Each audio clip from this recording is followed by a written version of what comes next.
Un cordial saludo para todos mis estudiantes y para los padres de familia. Como lo prometido es deuda, estoy grabando este video, creándolo, para que en casa podamos seguir fortaleciendo con nuestros niños el sonido de las letras, el sonido del abecedario. Recuerden que más que aprendernos el nombre, es importante que los niños desarrollen la conciencia fonológica, la conciencia de los sonidos de las letras. Quiero que por favor le den especial atención a la forma en que yo pongo mis labios para decir los sonidos, para la articulación que doy, para que en el video los niños lo puedan hacer de la forma más correcta. Empezamos.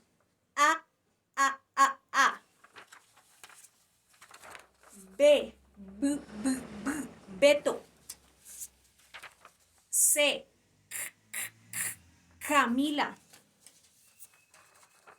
Che, ch, ch, ch, Chela.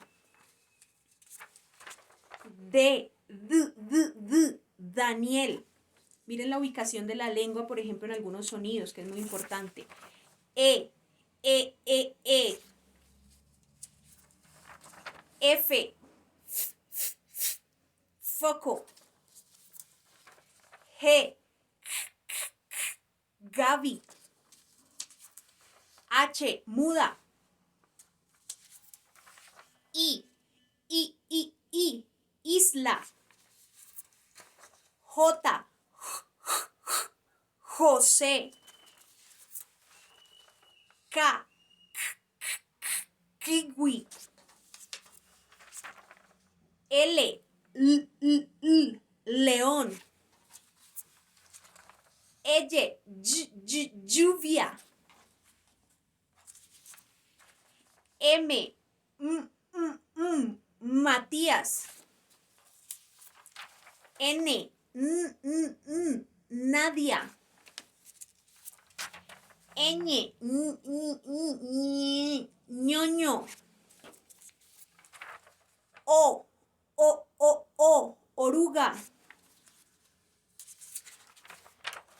P. Pepe. Q. Queso.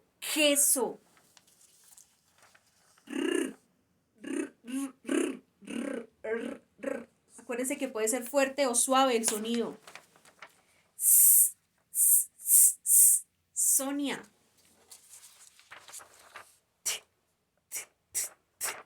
Tomás. U.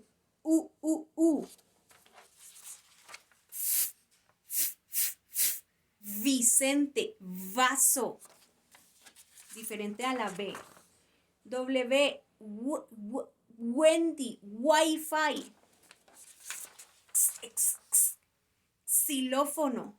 Taxi. Yasmín. Yema.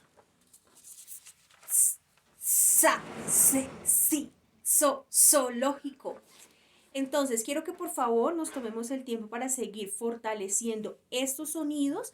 Tengan un tiempito, graben cuando ya los niños estén muy bien preparados, que se les vea el rostro cuando ellos pronuncien, cuando articulen, y me envían el video a más tardar este viernes 31 de julio. Dios los bendiga, un abrazo, chao, chao.